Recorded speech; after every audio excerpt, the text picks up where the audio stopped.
যাচ্ছি। আমার হুসাইন ডাক দিছে নানাজি কইয়া, আমি রওজায় থাকতে পারি নাই রে। আমি হুসাইনের দেখার জন্য নবীজি রওজা থেকে উঠা গেছি। আলেমরা সব ইবনে আব্বাস বলে আমি স্বপ্নের মধ্যে দেখেছিলাম আমার রাসূল ডাকতে বলে মক্কা মদিনার মানুষেরা রে আর ঘুমাস না, আর দূরে ঘরের মধ্যে থাকিস না।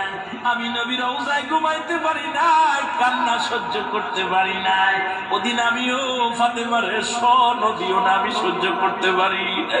আমার হুসাইন যখন ডাক দিয়েছিল না দিয়া মুহাম্মদ